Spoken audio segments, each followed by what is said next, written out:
오늘 우리가 함께 살펴볼 하나님 말씀은 사무엘하 15장 30절에서부터 37절까지 기록되어 있는 본문의 말씀입니다.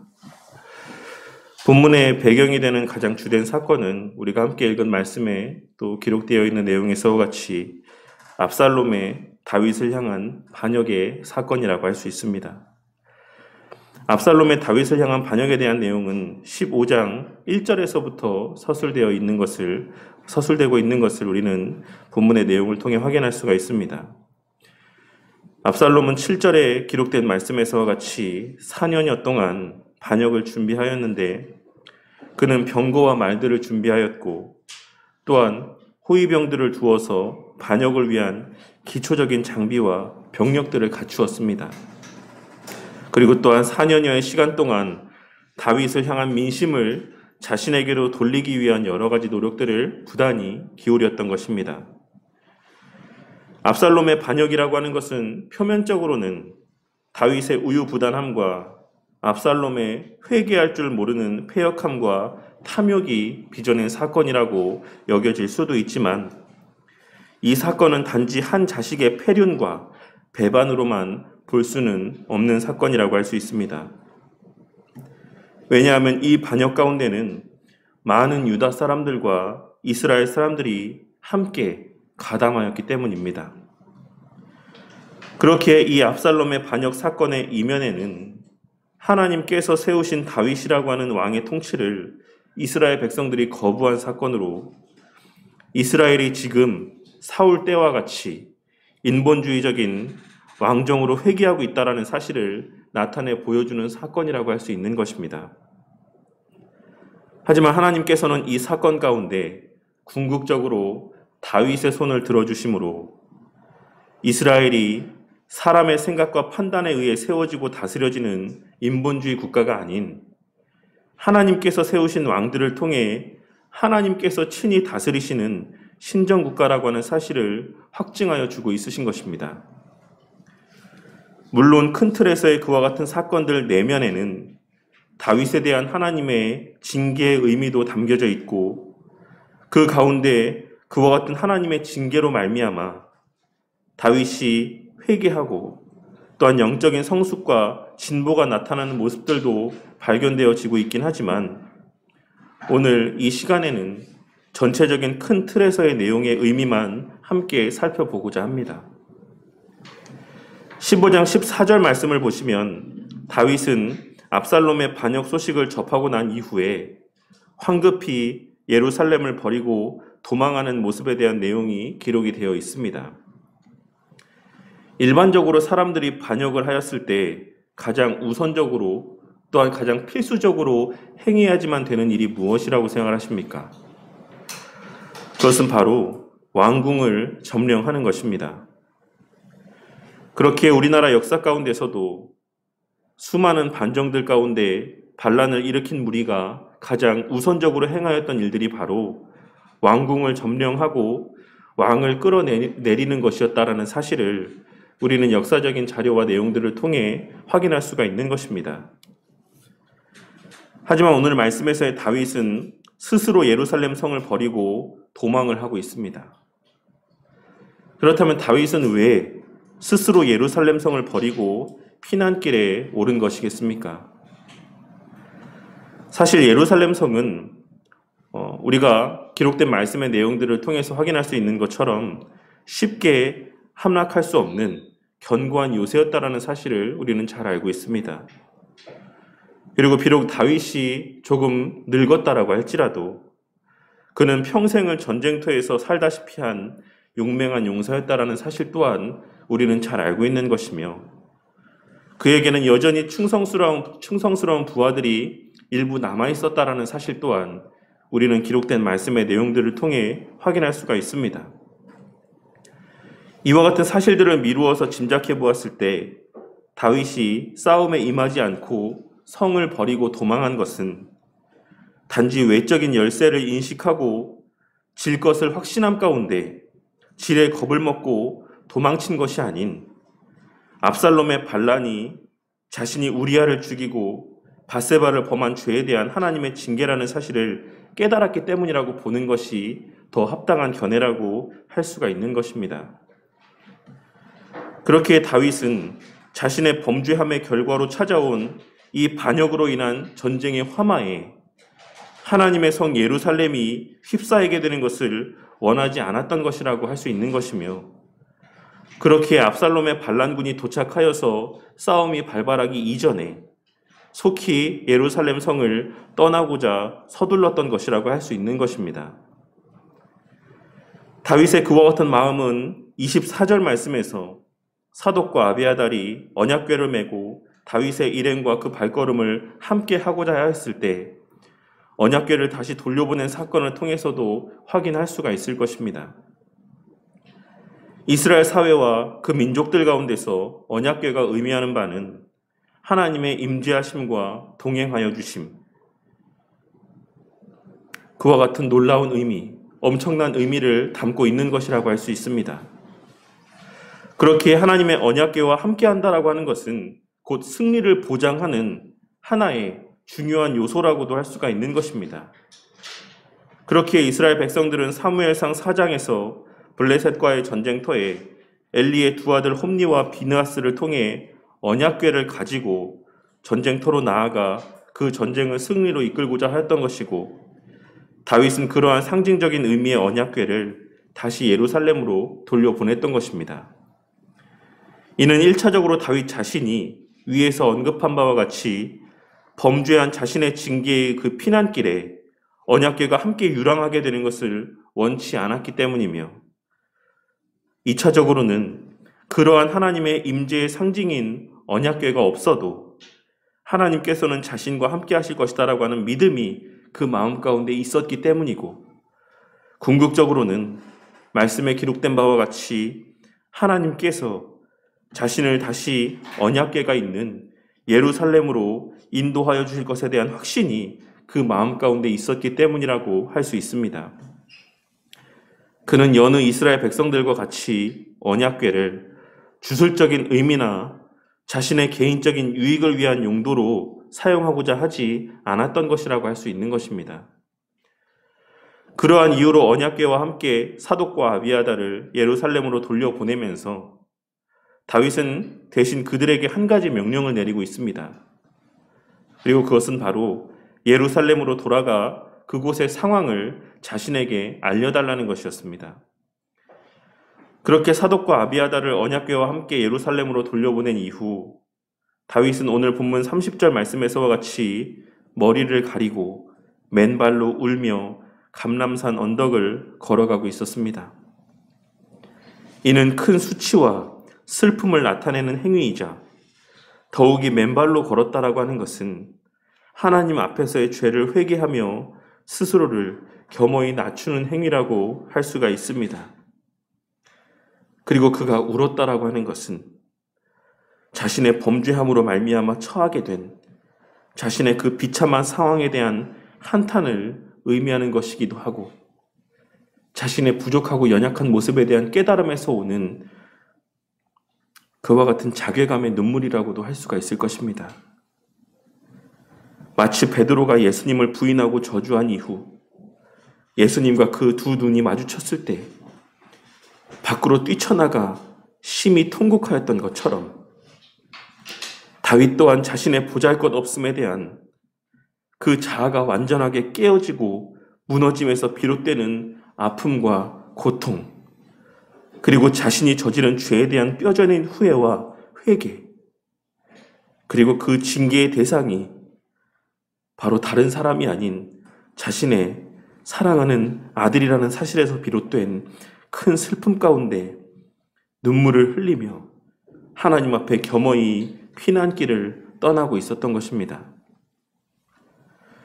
그런데 그와 같은 피난길을 떠나고 있는 다윗을 향해 어떤 사람이 나와서 한 가지 소식을 전하고 있는데, 그것은 바로 31절에 기록된 말씀에서처럼 압살롬과 함께 모반한 자들 가운데 아이도벨이라고 하는 사람이 있다라는 소식이었습니다. 아이도벨은 본래 다윗의 책사였습니다. 그리고 아이도벨은 16장 23절에 기록된 말씀에서와 같이 사람들 사이에서 아이도벨이 베푸는 계략은 사람이 하나님께 물어서 받은 말씀과 같은 것이다 라고 여겨질 정도로 아주 뛰어난 지략의 소유자였다라는 사실을 우리는 기록된 말씀의 내용을 통해 확인할 수가 있는 것입니다. 그런데 여기서 아이도벨이 왜 다윗을 배반하였는가 라고 하는 것에 대해서 잠깐 생각해 볼 필요가 있는데, 그는 본서 23장 34절에 기록된 말씀을 통해 확인할 수 있는 것처럼 다윗의 장군들 37명 가운데 하나였던 엘리암의 아버지였다라는 사실을 우리는 말씀의 내용을 통해 확인할 수가 있습니다. 그리고 그 아이도벨의 아들이었던 엘리암은 11장 3절의 말씀에서와 같이 밧세바의 아버지였습니다. 그러므로 아이도벨은 그 관계를 따져보자면 밧세바의 친할아버지였던 것입니다. 그러니 아이도벨은 자신의 손녀 사위를 죽이고 자신의 손녀를 욕보인 다윗에 대하여 악감정을 가지고 있었던 것이라 할 수 있는 것입니다. 그러던 차에 압살롬이 반역을 하였고 그는 마침 잘 되었다라고 생각하며 압살롬에게 가담하여 다윗에게 손녀와 손녀 사위의 복수를 하고자 하는 마음을 가졌던 것입니다. 이를 통해서도 우리는 이 사건이 철저히 다윗이 밧세바를 범하고 우리아를 죽인 범죄의 사건이 발단이 되었다는 사실을 분명하게 확인할 수가 있는 것입니다. 앞서 언급한 바와 같이 뛰어난 지략가인 아이도벨이 압살롬의 편에 섰다라고 하는 소식은 다윗에게 있어서는 청천벽력과 같은 소식으로 다가왔을 것이 분명합니다. 그리고 그의 지략의 뛰어남을 그 누구보다 잘 알고 있었을 다윗에게는 그 느껴지는 체감의 정도가 더 컸을 것이 분명하다는 것입니다. 그리고 그 소식을 들은 다윗의 반응은 다른 그 무엇도 아닌 그 즉시 기도를 하는 것이었습니다. 여호와여, 원하옵건대 아이도벨의 모략을 어리석게 하옵소서. 한글 번역에는 그 뉘앙스가 잘 드러나 있지 않지만 원문에는 이 본문의 말씀이 명령형으로 기록이 되어 있습니다. 이는 지금 이 기도를 하나님 앞에 드리는 다윗의 그 마음이 얼마나 간절하였는지를 잘 나타내 보여주는 표현이라고 할 수가 있습니다. 다윗은 그 소식을 듣자마자 하나님을 향하여서 하나님, 아이도벨의 모략을 꼭 어리석게 해주셔야지만 됩니다. 하나님께서 그의 지혜를 어둡게 해주셔야지만 됩니다. 라고 하는 간절한 마음으로 하나님 앞에 이와 같은 기도를 올려드리고 있는 것입니다.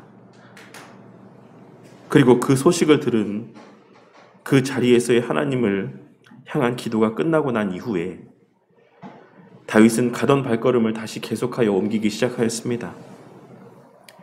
그리고 그 발걸음이 하나님을 경배하는 마루턱에 다다르게 되었을 때 다윗은 후세가 자신의 옷을 찢고 흙을 머리에 덮어 쓰고 다윗에게로 나오는 것을 보게 됩니다. 다윗이 하나님과의 교제를 상징하는 그 거룩한 장소에 다다르게 되었을 때 다윗의 하나님을 향한 기도의 응답과도 같이 후세라고 하는 사람이 다윗 앞에 나아왔던 것입니다. 그런데 이 장면은 12절에서 압살롬이 하나님 앞에 제사를 드릴 때 아이도벨을 청한 장면과 대조를 이루고 있다고 할 수 있습니다. 하지만 당시 압살롬은 아이도벨을 자신의 뜻으로 청한 반면에 본문에서의 후세는 스스로, 즉 하나님께서 다윗에게 보내신 것으로 묘사가 되어 있습니다. 이를 통해서도 하나님께서는 이 사건이 인본주의적인 사고와 하나님의 뜻 사이에 대립적인 관계를 형성하고 있다는 사실을 분명하게 나타내 보여주고 있으신 것이라 할 수 있는 것입니다. 그렇게 자신에게 나온 후세를 향한 다윗의 말은 내가 만일 나와 함께 나아가면 내게 누를 끼치리라 라고 하는 말이었습니다. 오늘 본문 말씀에서 다윗이 정확히 왜 어떤 이유로 후세에게 이와 같은 말을 하고 있는지는 우리는 구체적으로 알 수가 없습니다. 하지만 그는 곧이어 후세를 향해 예루살렘 성으로 돌아가서 압살롬에게 거짓으로 충성을 맹세하고 그의 신임을 얻어 그 옆에 자리하고 있으라고 명령을 하고 있습니다. 그러할 때 반드시 압살롬의 옆에서 아히도벨의 계략을 깨트리는 일들 가운데 쓰임받게 될 것이라고 이야기하고 있는 것입니다. 다윗은 본인이 기도한 직후 자신에게 나온 후세를 하나님께서 자신의 기도를 들으신 응답으로 보내신 자라는 사실을 확신하였고, 그렇기에 그가 자신이 하나님 앞에 기도한 바대로 압살롬의 곁에서 아히도벨의 계략을 파하게 될 자라는 사실을 확신하고 있었던 것이라 할 수 있는 것입니다. 그리고 궁에 들어가 그가 듣게 되는 모든 것을 사독과 아비아달에게 알리라고 이야기하고 있습니다. 본문에서의 알리라고 번역된 표현의 원어적인 의미는 고하게 하라 라고 하는 의미로서, 이는 후세가 직접 가서 이야기하라고 전하고 있는 것이 아니라 사람을 시켜서 소식을 낱낱이 사독과 아비아달에게 전하라고 이야기하고 있는 의미라고 할 수가 있는 것입니다. 다윗은 이미 예루살렘으로 보낸 사독과 아비아달과 후세가 긴밀한 연락을 취하며 협력하여서 이 일들을 진행하라고 명령하고 있는 것입니다. 그리고 이 말씀을 통해 우리는 다윗이 얼마나 치밀하게 아히도벨의 계략을 무력화시키기 위한 노력을 다하고 있는지를 확인할 수가 있는 것입니다. 또한 이러한 과정들을 통해 수시로 압살롬의 동태를 확인하고 자신의 나아갈 바를 정하고자 하였다라는 사실 또한 우리는 확인할 수가 있는 것이며, 이 모든 내용들을 종합하여 고려해 보았을 때 다윗이 이 피난길에 있어 얼마나 많은 지혜를 발휘하며 치밀하게 이 과정들을 진행해 나아가고 있는지 또한 확인할 수가 있는 것이라고 할 수 있습니다. 오늘 말씀을 통해 하나님께서 우리에게 주시는 말씀은 크게 두 가지의 의미를 담고 있다고 할 수 있습니다. 첫째로는 성도의 고난의 순간, 위기의 순간, 절체절명의 순간에 우리가 가장 우선적으로 행해야 되는 일들이 무엇인가를 말씀해 주고 있는 것이라 할 수 있는 것입니다. 성도가 기도를 한다라고 하는 것은 너무나도 당연한 것이라고 할 수 있습니다. 그러하여서 일부의 사람들은 기도를 가리켜 호흡이라고도 표현하는 것을 우리는 흔히 듣게 되는 것입니다.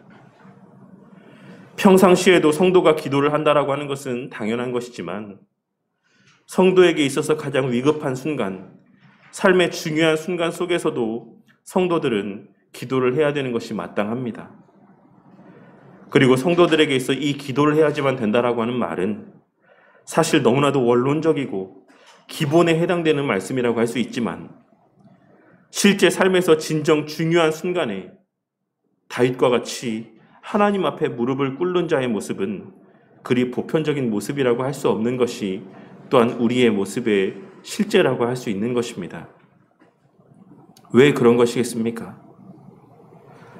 그것은 기도가 우리의 몸에 배어 있어야지만 순간순간 우리의 행함을 통해 증거되는 삶의 모습이기 때문입니다. 우리는 누가복음 22장 39절에서 41절까지 기록되어 있는 말씀인 예수께서 나가사 습관을 따라 감람산에 가심에 제자들도 따라갔더니 그곳에 이르러 그들에게 이르시되 유혹에 빠지지 않게 기도하라 하시고 그들을 떠나 돌 던질 만큼 가서 무릎을 꿇고 기도하여 라고 하시는 말씀을 통해 우리의 신앙의 여정에 있어 궁극의 본이 되시는 우리 예수님께서도 습관을 조차 기도하셨다라고 하는 사실을 확인할 수가 있습니다. 그리고 이 본문 말씀에서의 습관이라고 번역된 헬라어 표현은 규칙적이고 반복적인 행위를 나타내는 의미의 표현이라 할 수 있습니다. 그러니 예수님께서는 무슨 특별한 일이 있을 때에나 그렇지 않을 때에나 정한 시간에 늘 기도하셨다라고 하는 사실을 우리는 기록된 말씀의 내용을 통해 확인할 수가 있는 것입니다. 최근 이 코로나 속에서도 올림픽이 개최를 하였습니다. 그리고 우리는 매 경기마다 최선을 다해 자신의 능력을 발휘하는 선수들의 모습을 그 경기의 순간들을 통해 확인할 수가 있습니다.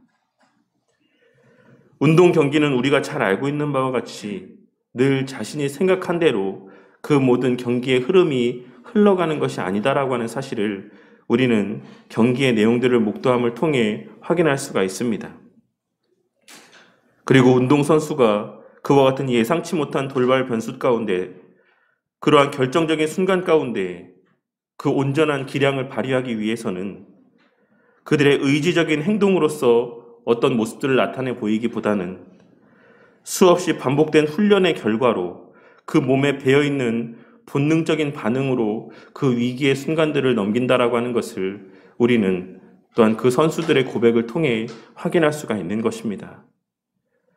그렇기에 운동선수들은 그와 같은 모습들이 그 몸에 배일 수 있도록 늘 똑같은 행동을 반복하여 연습하며 그 행위가 그 몸에 완전히 익숙해질 때까지의 수많은 노력들을 기울이는 것이다라고 할 수 있는 것입니다. 저는 기도도 그와 마찬가지라고 생각을 합니다.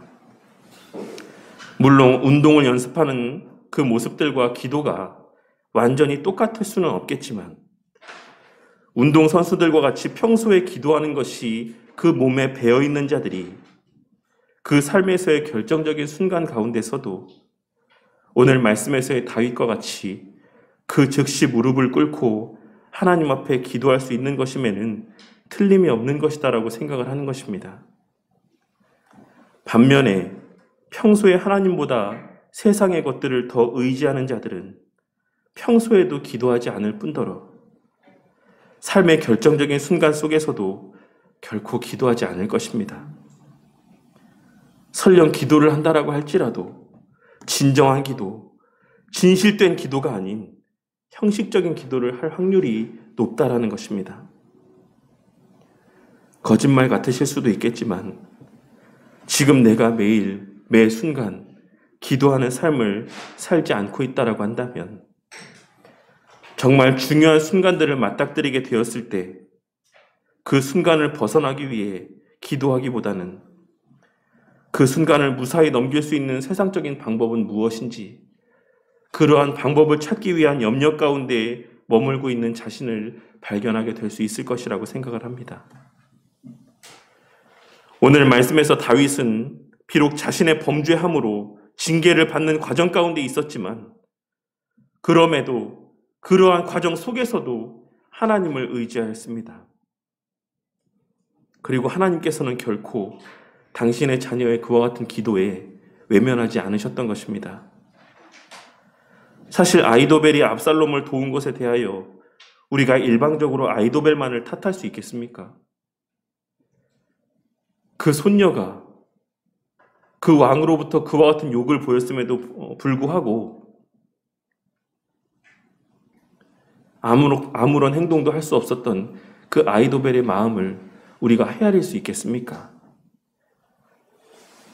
하지만 그와 같은 모든 상황들 속에서도 하나님께서는 일방적으로 다윗의 손을 들어주셨고 다윗의 기도를 결코 외면하지 않으셨습니다. 하나님 편에서 우리를 사랑하시고 우리를 편드시고 우리의 기도를 들어주시는 것은 우리의 어떠함 때문이 아니라 일방적인 하나님 편에서의 은혜라고 하는 사실을 우리는 오늘 말씀에서의 다윗을 향한 하나님의 모습을 통해서도 확인할 수가 있는 것입니다. 우리는 늘 기록된 말씀을 통해 의롭고 선한 자들이 기도를 하는 것이 아니라 하나님께서 기도하게 하시는 그 하나님의 자녀들을 하나님께서 친히 의롭다고 여겨주시는 것이다라는 사실을 발견하고 깨달을 수 있어야지만 되는 것이며 그렇기에 진심으로 하나님 앞에 기도한다라고 하는 것은 우리의 하나님과의 관계의 상태를 잘 나타내 보여주는 가장 확실한 시금석 가운데 하나라는 사실 또한 발견하고 깨달을 수 있어야지만 되는 것입니다. 그 어떤 상황 속에서도 우리가 눈을 들어 하나님을 바라보면 하나님은 결코 우리의 그 시선을 외면하지 아니하시는 분이신 것입니다. 그러니 가변적인 세상의 것들 가운데 소망을 두고 사람을 의지하며 당면한 과제들을 헤쳐나아가기 위한 부질없는 열심들을 나타내 보이지 마시고 불변하고 전능하신 하나님을 바라보고 먼저 기도할 줄 아는 우리 성도님들이 되시기를 바라겠습니다. 하지만 또한 그와 같은 모습은 한순간에 되는 것이 아닌 평소에 하나님을 신뢰하는 삶, 평소에 기도하는 삶이 전제되어야지만 한다라는 사실 또한 깨닫게 되는 은혜가 있으시기를 바라겠습니다.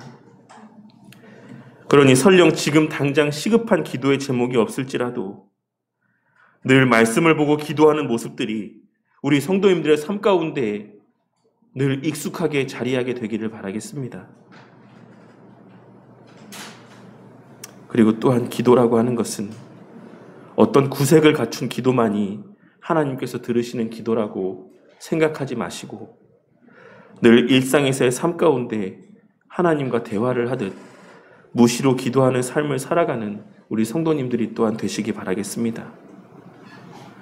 오늘 말씀에서의 다윗의 어떤 사람의 말 듣자마자 그 즉시 그 순간 하나님 앞에 기도했던 이 다윗의 모습을 마음 가운데 새기고 우리의 삶 속에서도 그와 같은 은혜가 체험되어지기를 위해 늘 규칙적으로 말씀을 보고 기도하는 신앙의 삶을 살아가는 저와 우리 모두가 되기를 바라겠습니다. 또한 둘째로 오늘 말씀에서의 다윗의 모습을 통해 하나님을 믿고 하나님 앞에 기도를 했으면 그 기도에 응답하실 것을 확신함 가운데 그에 뒤따르는 신뢰의 행위들이 수반되어져야지만 된다라는 사실을 깨닫고 명심하는 저와 우리 모두가 되기를 바라겠습니다. 기도하지 않는 자들은 말할 필요도 없고 기도하는 자들이 흔히 범하는 오류 가운데 하나가 우리가 기도하면 하나님께서 다 알아서 해주실 것이다라고 하는 그러한 생각이라고 할 수가 있을 것입니다. 하나님께서 내가 기도하면 기적적으로 어떻게든 이 문제를 해결해 주실 것이다라고 하는 생각 가운데 그저 기도만 하며 사과나무 아래에서 사과가 떨어지기만을 바라고 앉아있는 것처럼 아무것도 행하지 아니하고 그저 기도만 하고 앉아있는 모습을 보게 될 때가 많이 있다라는 것입니다. 하지만 오늘 말씀의 내용을 통해 그와 같이 골방에서 기도만 하고 앉아있는 모습은 결코 바른 신앙의 모습이 아니다라는 사실을 깨닫게 되는 은혜가 있으시기를 바라겠습니다.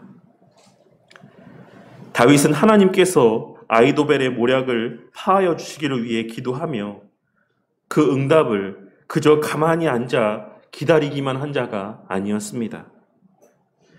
그는 하나님의 응답을 확신함 가운데 행동하는 자였다는 사실을 우리는 오늘 말씀의 내용을 통해 확인할 수가 있는 것입니다. 그는 하나님 앞에 기도하였음에도 불구하고 간절하게 간구하였음에도 불구하고 자신이 할 수 있는 최선의 수단 또한 다 동원하여 행동하였다라는 사실을 우리는 오늘 말씀에 기록된 내용을 통해 확인할 수가 있는 것입니다. 하나님께서는 하나님의 뜻대로 역사하시는 분이지만 그 하나님의 역사는 우리의 손, 즉 사람의 손을 통해 성취되어지는 것이다라고 하는 사실을 우리는 늘 깨닫고 명심하며 살아가야지만 되는 것입니다. 물론 하나님께서는 때로 놀라운 기적과도 같은 비상섭리를 통해 당신의 백성들의 기도 가운데 응답하실 때도 있는 것이 분명하지만 훨씬 더 많은 경우, 절대 다수의 경우에는 통상섭리, 즉 우리가 알고 있는 일반적인 방법과 수단들을 통해 당신의 백성들의 기도 가운데 응답하시고 하나님의 선하신 뜻을 이루시고 성취하여 가신다라는 사실을 우리는 반드시 깨닫고 명심하며 살아가야지만 되는 것입니다. 하나님께서는 일반적인 세상의 원리와 법칙에 따라 사람을 통해 일하시는 분이라는 사실을 우리는 늘 명심하고 살아가야지만 된다라는 것입니다. 그러니 하나님 앞에 쓰임을 받고 싶은 선한 마음들이 있다라고 한다면, 그러한 선한 뜻을 품고 기도하고 있다라고 한다면 그 기도에 응답해 주실 것을 확신함 가운데 그와 동시에 그 믿음에 합당한 행함들이 그 삶 가운데 나타나고 증거되어져야지만 하는 것입니다. 수험생이라고 한다면 시험을 잘 보게 해주시기를 위해 기도함과 동시에 그에 합당한 공부에 최선을 다하는 모습들이 반드시 뒤따라와야지만 되는 것이고, 직장인이라면 그에 합당한 업무에 최선을 다하는 모습들이 있어야지만 하는 것이고, 사업을 하시는 분이라고 한다면 그에 합당한 사업에 최선을 다하는, 열심을 다하는 모습들이 뒤따라 수반되어져야지만 된다는 것입니다.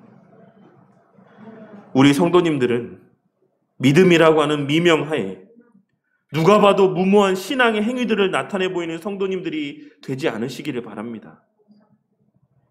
아이가 병에 걸렸는데도 기도만 하면 낫게 해주실 것이다라는 착각 가운데, 잘못된 신앙 가운데 병원도 데리고 가지 않는 그러한 미련한 모습들이, 그와 유사한 잘못된 신앙의 모습들이 우리의 신앙의 여정 가운데 발견되지 않기를 바란다는 것입니다. 그러한 것들은 참된 믿음이 아닙니다.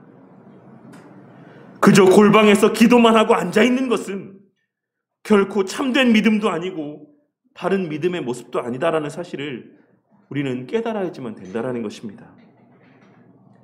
참되고 바른 믿음의 기도라고 하는 것은 그 기도 가운데 응답하실 하나님의 역사를 기대하며 하나님의 일반 은총을 부지런히 선용하는 하나님의 뜻에 합당한 수고와 열심과 노력의 모습들이, 그런 행위들이 반드시 있어야지만 된다라는 사실을 우리는 오늘 말씀의 내용을 통해 깨달아야지만 되는 것입니다.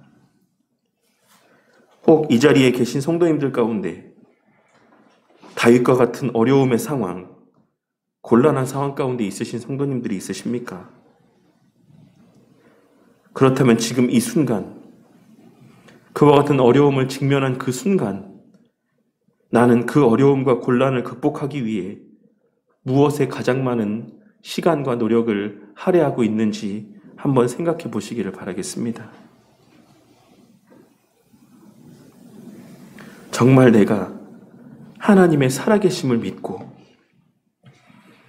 그 하나님의 무한하신 능력을 신뢰하며 그 하나님을 의지함 가운데 기도하였는가를 한번 생각해 보시기를 바랍니다.